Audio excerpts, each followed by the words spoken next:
Ferruccio Lamborghini started to produce tractors out of ex-World War II military vehicles for the Italian home market, where they had specialist conditions for their types of soils. And he then actually, rather than converting them from military vehicles, went on to produce proper purpose-made tractors and was very, very successful at it. He then started a business producing oil-burning stoves and heating systems, and generally then became very, very rich.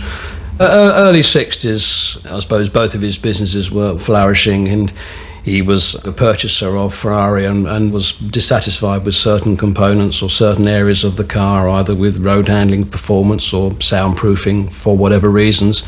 He decided that he could probably build a better package and build a car that was, in his opinion, superior. But I think he went to meet the old man and was snubbed on one occasion. I think the story goes that Ferrari wrote a letter to Lamborghini saying, you stick to making tractors and I'll stick to making cars. Whereupon Mr. Lamborghini said, well, I'm going to start making supercars, and that's what he did. And he set off to build this car without any real knowledge of how he was going to do it, but a very clear view of what he wanted. And what he wanted was something that was very fast, very civilized, very good looking, but in a quiet way, and to sell at a certain price. So he set up this factory, which is still really one of the wonders of the motoring world. It's an amazing place. You can eat your dinner off the floor still, and you always could. It was just beautifully built, beautifully designed.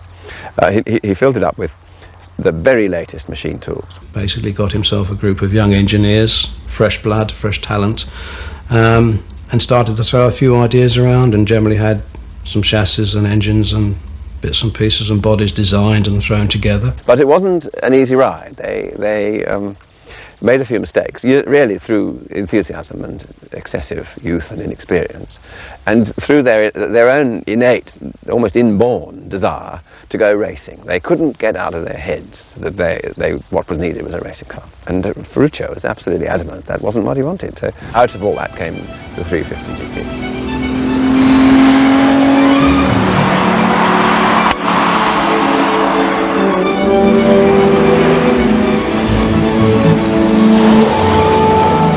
And Lamborghini's way of assessing the results was very interesting. He said that my car, above all, has to be fast and stable. And so he found a humpback bridge not far from the factory. It was a very long straight, both sides. And he'd used this as his testing badge, and he'd get in the car, accelerate like hell, right up through the gears until he was doing well over 100 miles an hour when he hit this bridge. And if it didn't land straight after flying through the air for several hundred yards and without a jar, then it wasn't his car, it was no good.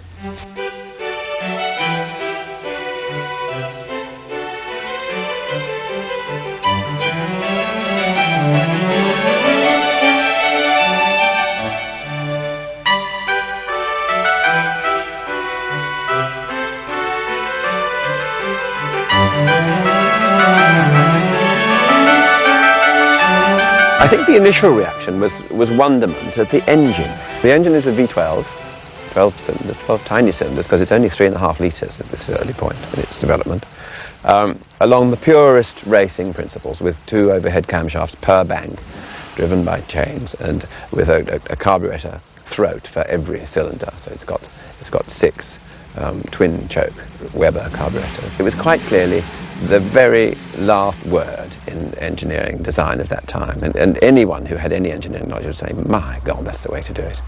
And so people thought, well, maybe he's not just another dreamer who's come up with, sort of once only fling. Maybe he's serious.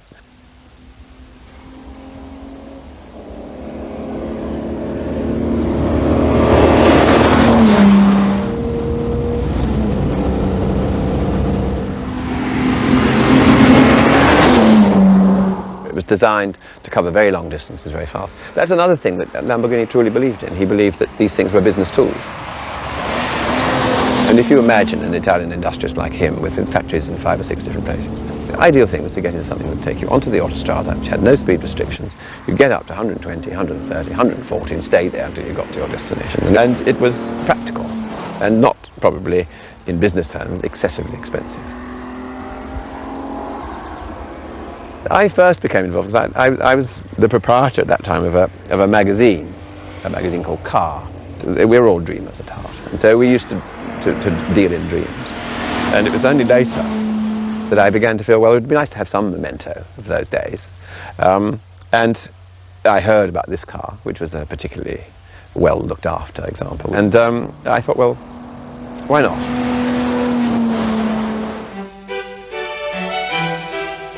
The rounded corners and the quite well-shaped plan form and the careful teardrop shaping of the glass house are very much back in fashion. So you look at it and you think, when was that made? And then, of course, you realise it's 30 odd years old. The seats are large and generous and hold you quite nicely. And you can see in all directions. It's like sitting in a light bulb almost. So it's a lively, civilised, very nicely balanced car, which is fun to drive. I mean, I find it fits me like an old glove, and I love getting into it. And just setting off on a journey in the full knowledge I'll enjoy every mile still. But you may well wonder how Lamborghini moved so quickly from this very modest concept to something as extravagant as that of the Miura. And I think the answer is that it was almost accidental. I think the extrovert character of his team, their youth and enthusiasm, led them to produce this concept as a chassis, which was shown first just as a chassis, as something that would attract attention simply at motor shows. It was an exhibit, a one-off. And they were absolutely astonished to find that people were not only intrigued by it and dying to know whether it would be produced, but were actually producing checkbooks and placing orders.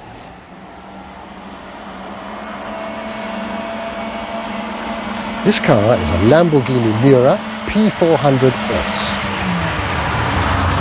And this came out in 1965, and everyone thought he was going to race cars. But in fact, he then got Bertone to clothe it in this rather sort of extravagant shape. And it still came out as a one-off. And he gave it to the Prince Rainier to drive at the Monaco Grand Prix. And of course, all the millionaires turned up and said, we want one too. What then happened, he turned around to his factory, having taken healthy deposits from all these millionaires who were desperate to have one because it looked so outrageous and different, that he turned around to his factory and said, start making them. And Bob Wallace, the man who was in his early 20s, along with 3 others, was forced to start making them. And he turned around to Lamborghini and said, but we haven't really sorted this car out yet. It's really a bit early. But they ended up making 760 of them. And I think the first buyers were the guinea pigs because the cars were troublesome. You've got to remember it's 30 years old. To put an engine in the middle of the car, which so many manufacturers have done since, was quite new at that time. To just design an extravagant body like this, I think it was the first of the real supercars, which have culminated in Ferrari F40s and McLaren F1s, but this was the first. But one of the main problems with this car is that they all caught fire. And indeed, this very car had caught fire. The millionaires who could afford to buy them proudly turned the key, flooded the carburetors just behind your ear, and many of them actually caught fire.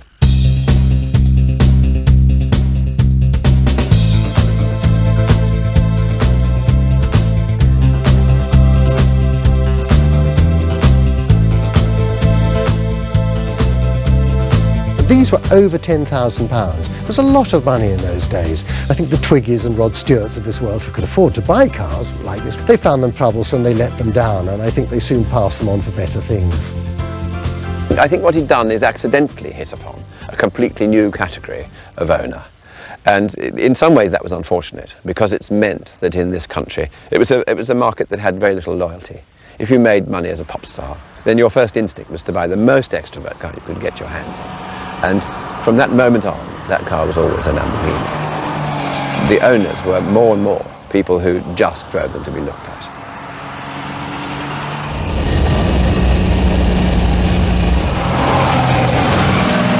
Every detail really has been sculpted. I mean, you've only got to look at the sort of vent on the front and the sort of grills like that for the petrol. You've got to look at the eyelashes around their headlights that actually pop up. They're styling details that I think everyone recognises on this car in particular, and the scoops at the side on the doors for letting air into the engine, and the slats over the back, which of course was a desperate way to stop the engine getting too hot. I mean, the early occupants fried in these cars, and they had to find a way to let all that heat out. And of course, to cap it all, they painted them all in these lurid colours. Bright orange, the first ones, lemon green and lemon yellows, really outstanding colours, which just added to the sort of 60s swinging era.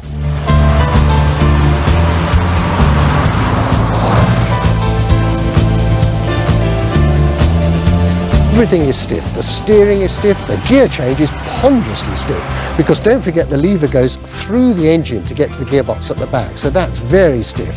The brakes are stiff, the accelerator is stiff, you can't see out of it, especially at the back with those levers. You could say, why bother at all? But take this out on a long run, try and find an open road, hope the car's all working, put your foot down, and it really comes alive. And there is nothing like this car. It is totally exhilarating, totally outrageous, total nonsense really, but total fun. When Ferrari and Porsche started marketing their cars, they obviously had a very low budget. When Lamborghini in the mid-60s started, he was determined to produce a supercar. He had the full budget of his tractor factory behind him in order to produce this car, but interestingly marketed it rather more as if it was a tractor. So you don't get the car photographed in exotic locations, you get it photographed on country lanes, on dusty roads. The shots that you get in the brochures tend to be very mechanical, very technical, and in that sense the kind of thing you imagine was featured in his tractor brochures. The reason for the bull motive on the bonnet badge and for all the insignia around the car is very, very simple, because Signor Lamborghini's birth sign was Taurus. This also actually became part of the policy in naming some of the cars with bull-related names, such as the Miura, which was a fighting bull. As the Miura was actually coming to the end of its production and being very much the supercar of the 60s, Lamborghini's engineers were already working and had designed the next supercar for the 70s called the Countach.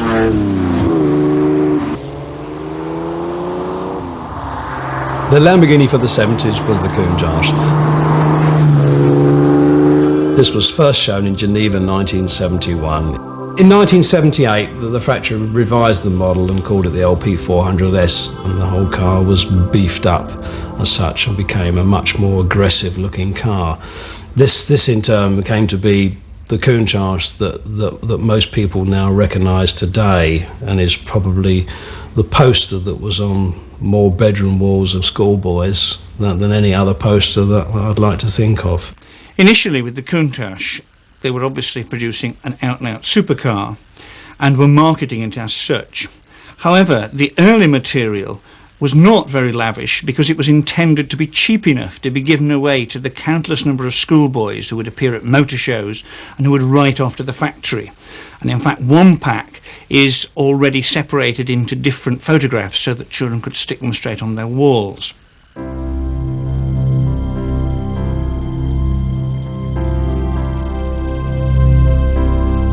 The story is Bertoni came down to sort of check this design out, and they rolled it out of the garage, and he said Countach, which is an expletive for my God, what the hell is this?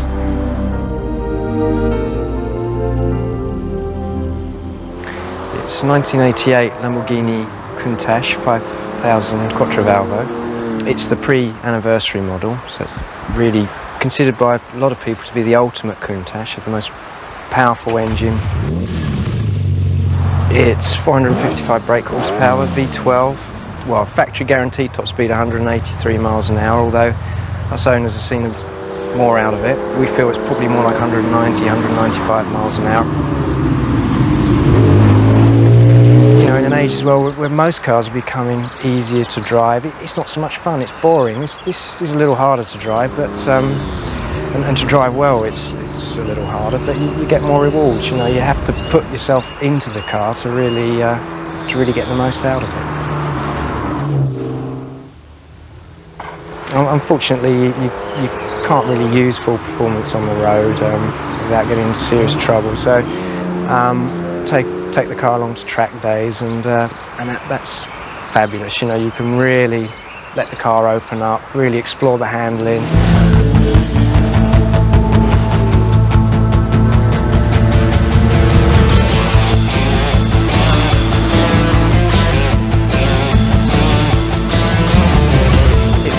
One of the most fabulous adrenaline rushes experience. You know, it's a roller coaster ride.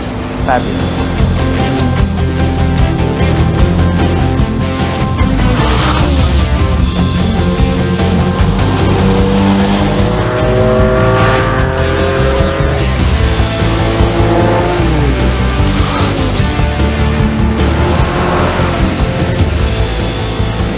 Lamborghini had shocked the world with the Miura, you know, first production mid-engine car.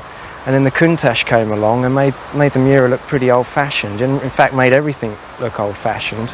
And if you think back, I mean, there probably isn't any supercar that stood the test of time so well. The doors going up seem to attract more attention than the rest of the car, to be honest. In fact, the car with the doors open takes on a whole other look, which isn't really a gimmick, you know, it is quite practical in tight spaces. Getting out in my garage, which is a tight space, getting out of the car, it makes it's easy for access.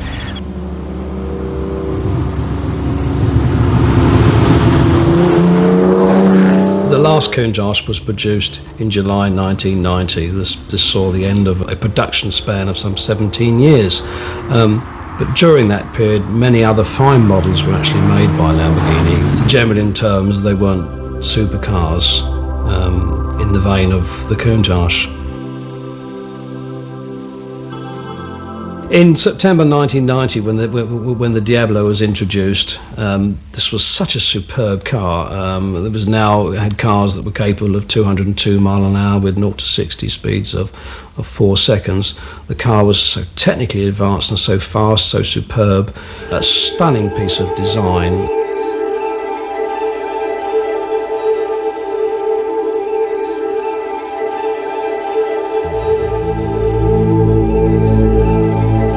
This car is the Diablo SE30, the special edition for the 30th anniversary of Lamborghini factory. 150 only of those cars were made.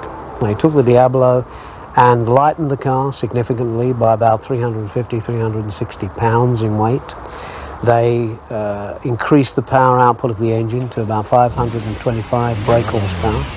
They made other modifications to turn this into a sportier, more responsive car, almost a track car.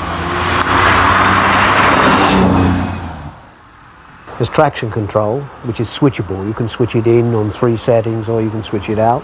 Traction control is basically allowing you to drive with the full power without spinning the wheels every 5 minutes. They've also put a roll bar adjustment in the cockpit, so you can alter the stiffness of the roll bars to set the car up differently. The Diablo, when introduced, was purportedly the fastest production car in the world. On the continent and the autobahns, of course, you can drive faster. And with Lamborghinis, yeah, we've driven close to the 200 mile an hour at times. The most fun, though, is had on the track with these cars, because although you don't reach the highest speeds, you certainly reach the maximum potential of the cars in handling and speed at the same time on a racetrack.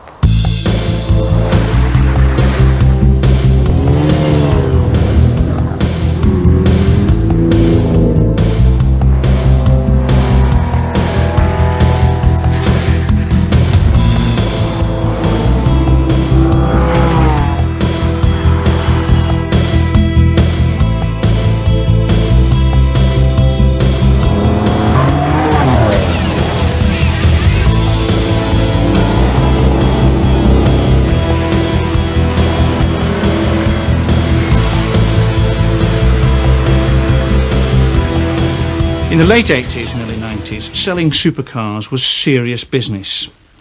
And as a result, for the Diablo, they produced a spectacular prestige brochure, presented in such a way that when you were sitting in your armchair looking at a set of brochures for other supercars that might be considered, the Diablo brochure would look more lavish and more expensive.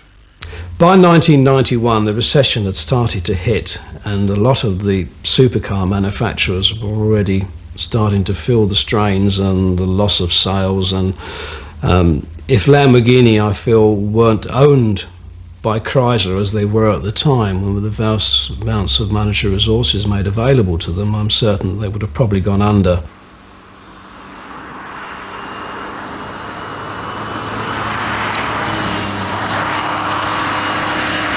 This car was made for the Sultan of Brunei's birthday, and it was commissioned as a birthday present, but typical maybe of Italy or Lamborghini, they didn't make the car in time for the birthday, so he had to have another present. Consequently, he didn't get this birthday present.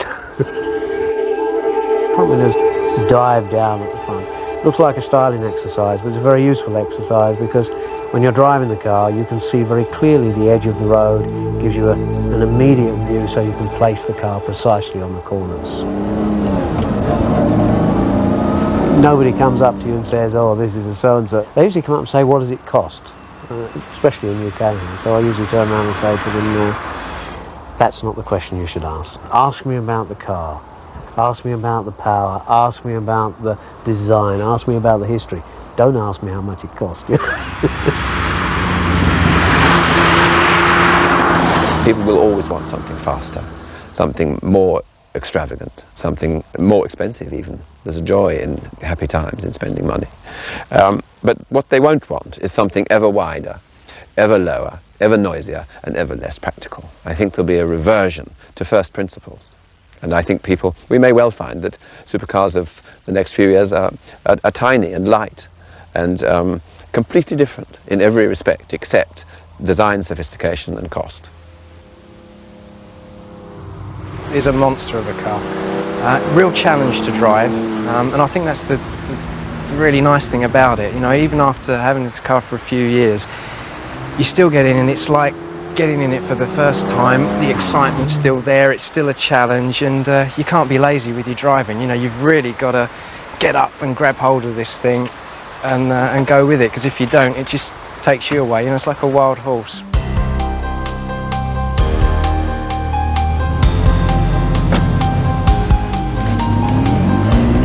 Lamborghini, almost through all the years of its existence, has struggled against the odds to build these cars and to sell them and remain viable. I'm sure Lamborghini will go on.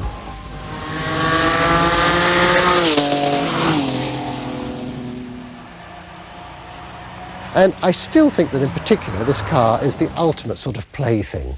It's totally impractical, it's difficult to drive, it's noisy, it's rather fragile. But I think I could say a turn-on, but as a car to really make yourself feel all's well with the world on a Sunday morning, get into this, go for a long drive and you'll feel much better.